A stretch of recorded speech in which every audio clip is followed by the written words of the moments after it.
ng bayan, maasahan anumang panahon.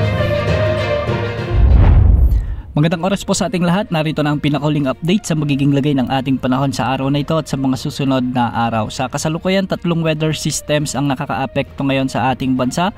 Una rito ang Intertropical Convergence Zone at meron din umiiral na Northeast Monsoon at Shear Line. Dahil sa Intertropical Convergence Zone o ITCZ, asahan ang maulap na kalangitan na may mga kalat-kalat na pagulan at thunderstorm sa buong Visayas, sa buong Mindanao kasama na ang Palawan. Kaya ang mga lugar na ito ay pinapayuhang maging alerto pa rin sa banta ng mga biglaang pagbaha o pagguho ng lupa, lalo na kung may mga umiiral na katamtaman hanggang sa kung minsan ay malalakas na pag-ulan. Samantala, nararamdaman naman ang malamig na amihan na magdudulot ng maulap na kalangitan at mga kalat-kalat na mahinang pag-ulan sa may Cordillera Administrative Region kasama na ang Cagayan Valley. Samantala sa Ilocos Region, asahan din ang bahagyang maulap hanggang sa maulap na kalangitan na may mga isolated light rains. Dulot pa rin ito ng umiiral na amihan o Northeast Monsoon. Magiging maulap naman ang mga papawirin na may mga kalat-kalat na pagulan at pagkidlat pagkulog dulot ng shear line sa bahagi ng Aurora, Nueva Ecija, Bulacan, Rizal at Quezon Province. Ang shear line ay ito yung banggaan ng malamig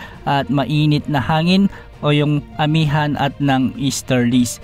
Dahil dito, posible pa rin ang banta ng mga biglaang pagbaha o pagguho ng lupa, lalo na kung may mga katamtaman at minsan ay malalakas na pagbuhos ng ulan. Dulot pa rin ng shear line, asahan din ang bahagyang maulap hanggang sa maulap na kalangitan na may mga isolated light rains at mga pagkidlat pagkulog sa nalalabing bahagi ng Central Luzon. Dahil dito, posible din ang banta ng mga biglaang pagbaha o pagguho ng lupa, lalo na kung may mga umiiral na severe thunderstorm. Sa Metro Manila at nalalabing bahagi ng Luzon, asahan din ang bahagyang maulap hanggang sa maulap na papawirin na may mga tsansa ng mga kalat-kalat na pagulan at pagkidlat pagkulog.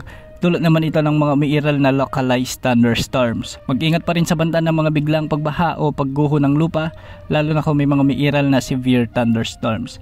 Para sa lagay ng mga pag-alon sa ating mga karagatan, ang mga baybayin sa Northern Luzon ay magiging katamtaman hanggang sa maalon, posibleng umabot hanggang 3.7 meters. Sa nalalabing baybayin ng Luzon naman, posible mga pag-alon hanggang 2.1 meters at sa mga karagatang sakop ng Visayas at Mindanao, posible rin ang mga pag-alon hanggang 2.1 meters. Sa kasalukuyan, wala pa rin tayong namomonitor na LPA o bagyo na posibleng pumasok sa ating area of responsibility sa susunod na 3 hanggang 5 araw, at sa mga susunod na araw ay mas lalakas pa ang pagbugso ng amihan na magdadala ng mas malamig na panahon, lalo na sa malaking bahagi ng Luzon, lalo na sa Central at Northern Luzon.